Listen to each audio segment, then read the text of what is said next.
मैत्रिणींनो, आज आपण पुढचा टॉपिक बघतोय. आता समजा एखादं वर्तुळ आहे आणि तुम्हाला मी वृत्तछेदिका, समजा एखादी वृत्तछेदिका आहे आणि वृत्तछेदिकेने वर्तुळाला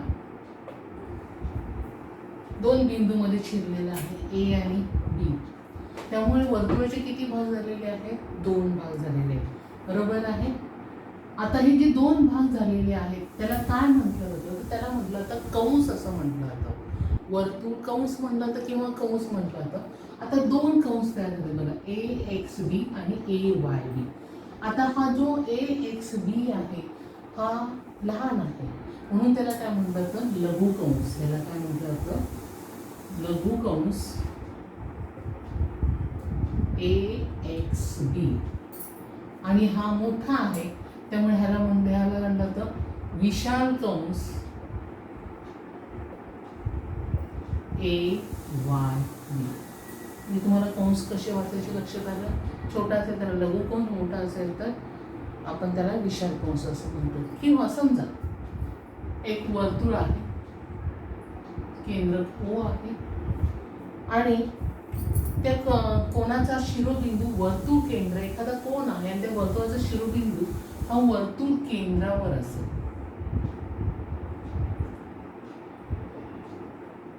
बरोबर आहे. मग त्यावेळेला पण तुम्ही काय म्हणाल? ह्या वर्तुळाचे जे आहे ते किती भाग झालेले आहेत? दोन भाग झालेले. एक वर्तुळ लघुवर्तुळ कंस ए पी बी आणि दुसरं विशाल वर्तुळ कंस ए क्यू बी. बरोबर, असे दोन कंस तयार झालेले. मग जर आपल्याला ह्या कंसाचा माप जर काढायचा असेल तर तुम्हाला दिसतंय की हा कोणाने हा कंस काय केलेला आहे? अंतरित केलेला आहे. बरोबर आहे.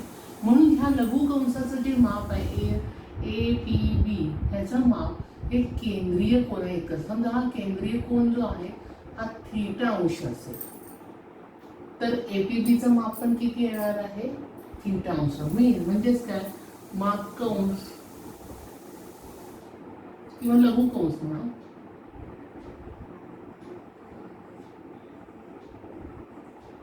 ए पी बी बरोबर माप कोन ए ओ बी बरोबर किती अंश येईल? θ अंश. बरोबर आहे. मग आता तुम्ही मला उरलेलं विशाल कंसाचं माप कसं काढणार आहे? माप विशाल कंस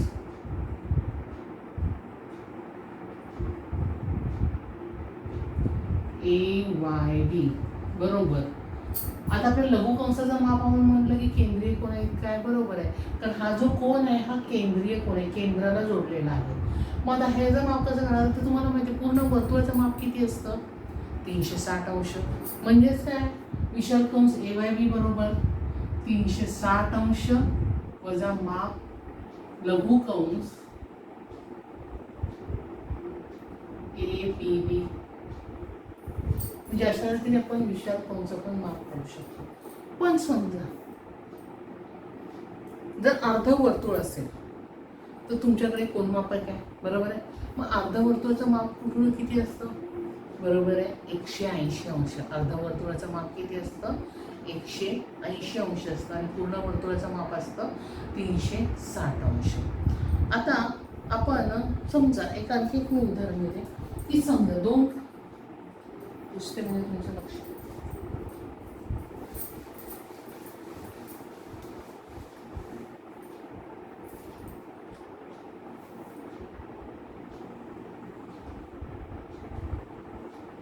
समकेंद्रीय वर्तुळ आहे.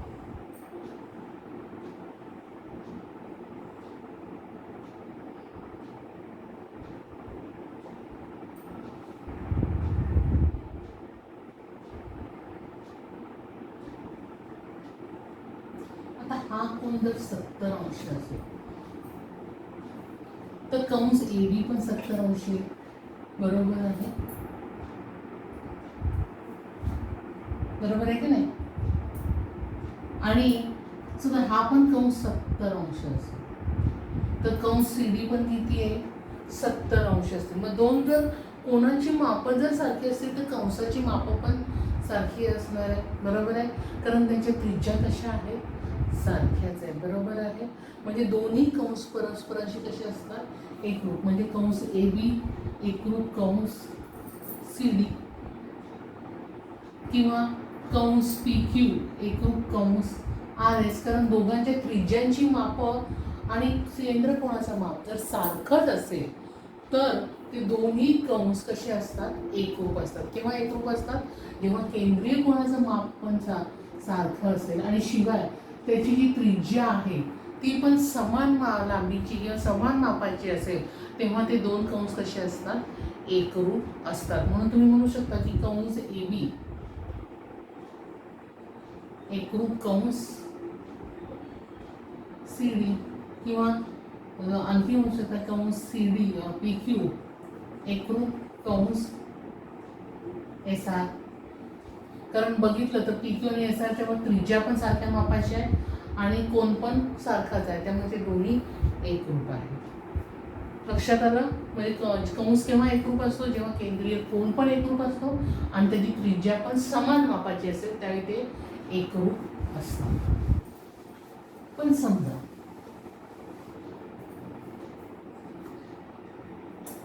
एक वर्तुळ आहे आणि त्या वर्तुळावर ए बी सी डी आणि ई हे सगळे बिंदू एकाच वर्तुळावर आहेत, बरोबर आहे. मग आता समजा नीट बघितलं तर कंस ए बी सी आणि कंस सी डी ई या दोघांमध्ये सी हा कॉमन बिंदू आहे, बरोबर आहे. मग जर आपल्याला पूर्ण कंसाचं माप हवं असेल तर तुम्ही कसं कराल, म्हणजे कंस ए बी सी अधिक कंस माप कंस म्हणायचं, माप कंस ए बी सी अधिक माप कंस सी डी ई, बरोबर. या दोघांचं माप काय, माप कंस काय ए सी ई.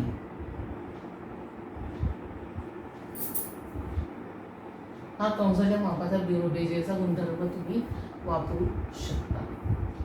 आलं लक्षात. आता आपण पुढचे एक प्रमेय बघणार आहोत. आता इथपर्यंत तुम्हाला त्याचे गुणधर्म लक्षात आलेले आहेत.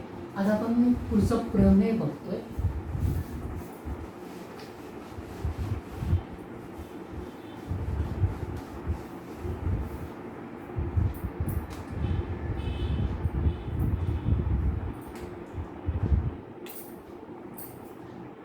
एकाच वर्तुळाच्या किंवा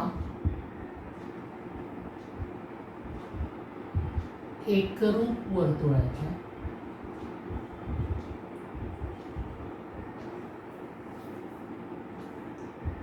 एकरूप कंसाच्या संगत जेव्हा एकरूप असतात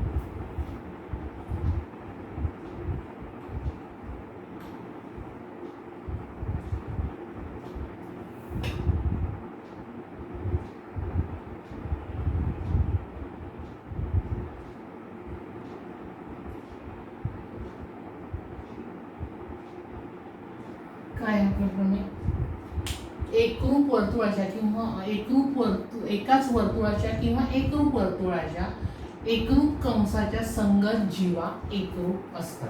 आपण आता पहिल्यांदा आकृती काढूया.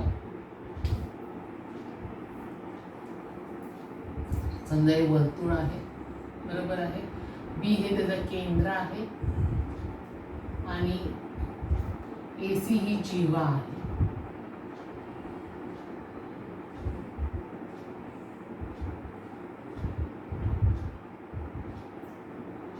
डी दुसरी जीवा आहे.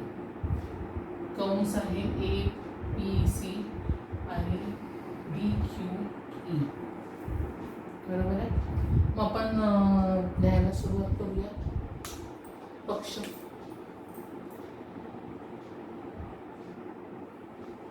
नेहमीप्रमाणे सी केंद्र असलेलं वर्तुळ, डी केंद्र असलेलं वर्तुळ,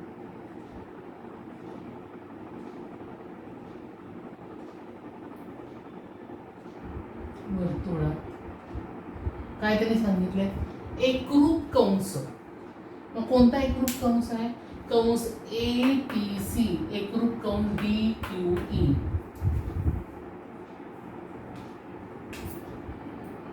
कंस ए बी सी एकरूप कंस डी क्यू ई. बरोबर आहे. मग काय, संगत जीवा एकरूप असतात हे आपल्याला काय आहे साध्य आहे. आता संगत जीवा कोणती याची ए सी आणि याची कोणती डी. म्हणजे एकरूप दाखवायचे. जीवा ए सी एकरूप जीवा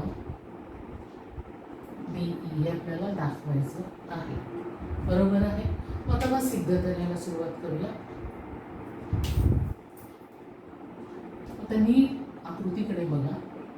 काय दिसतं तिथे तुम्हाला, हा एक त्रिकोण आणि हा एक त्रिकोण. म्हणजे इन शॉर्ट आपल्याला दोन त्रिकोण कसे दाखवायला लागतील, एकरूप दाखवायला लागतील. बरोबर आहे. मग तर नीट बघितलं तर त्रिकोण ए बी सी व त्रिकोण डी बी ई मध्ये आता हे दोन तुम्हाला घटक एकरूप दाखवायचे. मग आता नीट बघितलं तर ही बघा, बाजू बी ए एकरूप बाजू डी बी एकाच वर्तुळाची त्रिज्या. बरोबर आहे. म्हणजे बाजू ए बी एकरूप बाजू बी डी बी. बरोबर आहे. आणखी तुम्ही म्हणत तर बाजू बी सी एकरूप बाजू बी ती पण ही एक त्रिज्याच एका वर्तुळाची. म्हणजे बी सी एकरूप बी, रेख लिहिलं नाही तुम्ही, रेख लिहायचा आहे. एकरूप वर्तुळाची त्रिज्या. बरोबर आहे. मग आता मला सांगा की हा जो कंस आहे ए पी सी एकरूप कंस डी क्यू ई, मग ह्या कंसाचं माप कोणाइतकं असणार आहे, त्याच्या ह्या केंद्रीय कोणाइतकं असणार आहे. आणि ह्याचं ह्या कंसाच्या कोणाचं माप कोणाचं असणार आहे, त्याच्या केंद्रीय. जर हे दोन एकरूप असतील तर केंद्रीय कोण पण कसे असतील, एकरूप असतील. बरोबर आहे. म्हणून कोण ए बी सी एकरूप कोण डी बी ई एकरूप कंसाची व्याख्या आपण म्हणू शकतो. बरोबर आहे. मग मला सांगा बघा कोणत्या कसोटीनुसार बा को बा. म्हणून त्रिकोण ए बी सी एकरूप त्रिकोण डी बी ई कोणत्या कसोटीनुसार बा को बा. मग आता हे जर दोन त्रिकोण एकरूप असतील तर बाजूचे इतर संगत बाजू पण कशा येतील, एकरूप असे येतील. म्हणून काही जीवा ए सी एकरूप जीवा बी एकरूप त्रिकोणाच्या संगत बाजू. झालं सिद्ध. आलं लक्षात हे प्रमेय तुमच्या. आता आपण पुढचं प्रमेय बघतोय.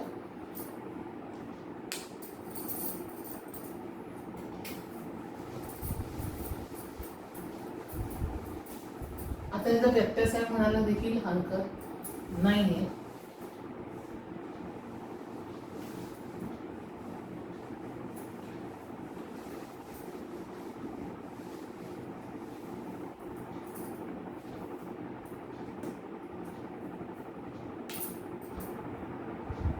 एकाच वर्तुळाच्या किंवा एकरूप वर्तुळाच्या एकरूप जीवेचे संगत कंस एकरूप असतात.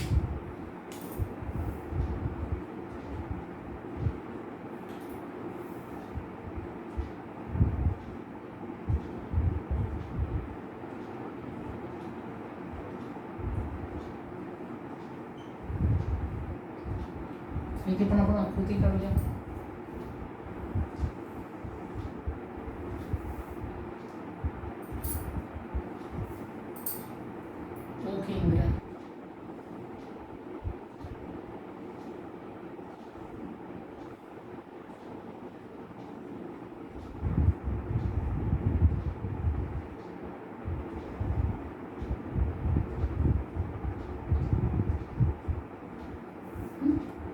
आता आपण पक्ष लिहूया. नेहमीप्रमाणे ओ केंद्र असलेले वर्तुळ असलेले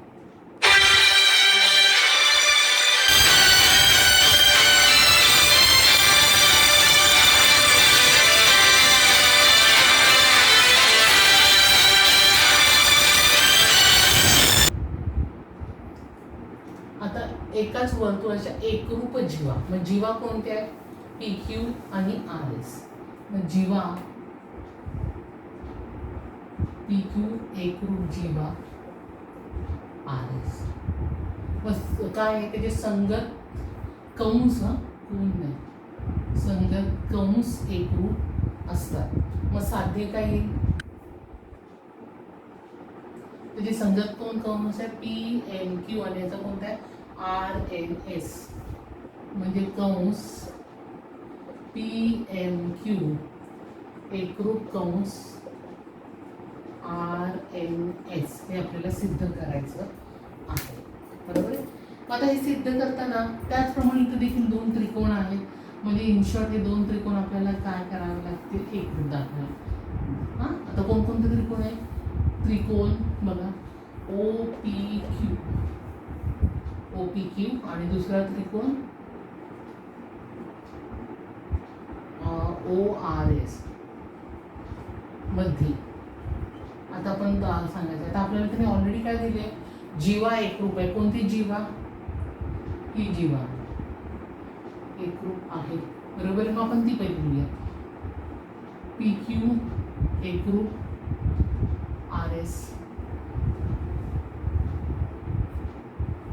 जीवा आर एस हे आपल्याला पक्षामध्ये दिलेलं आहे. मग आता तुम्ही मला सांगा ओपी एकरूप ओ आर ए, एकाच वर्तुळाची त्रिज्या आहे. मग ओपी एकरूप ओ आर, त्याचप्रमाणे तुम्ही म्हणाल ओ क्यू एकरूप ओ एस, एकाच वर्तुळाच्या त्रिज्या आहे. बरोबर आहे ना. मग आता तीन घटक एकरूप दाखवले म्हणजे तीन त्रिकोण कसे, हा दोन्ही त्रिकोण कसे येतील? एकरूप येतील. म्हणजे त्रिकोण ओ पी क्यू एकरूप त्रिकोण ओ आर एस कोणत्या कसोटीनुसार? बा बा बा कसोटीनुसार. बरोबर आहे. मग जर ते एकरूप असतील तर त्याच्या कोण कसे येतील? एकरूप येतील. बरोबर आहे. म्हणजे कोणता कोण एकरूप येईल? कोण पी ओ क्यू एकरूप कोण आर ओ एस एकरूप त्रिकोणाचे संगत कोण. मग जर हा कोण जर एकरूप असतील तर कोणाचं त्यांनी अंतरित केलेला कंस पण तेवढ्याच मापाचा असेल. पण तेवढ्याच मात्र ते कंस एकरूप होतील का असं म्हणता येणार नाही. ते केव्हा म्हणतील? जेव्हा त्याचे केंद्रीय कोण पण एकरूप असतील, शिवाय त्याच्या त्रिज्या पण कशा असतील? एकरूप असतील. म्हणजे ते कोण एकरूप. त्याचप्रमाणे काय? त्याचप्रमाणे त्रिज्या. कोणकोणत्या त्रिज्या? त्रिज्या ओ पी एकरूप त्रिज्या ओ क्यू एकरूप त्रिज्या ओ आर एकरूप त्रिज्या ओ एस.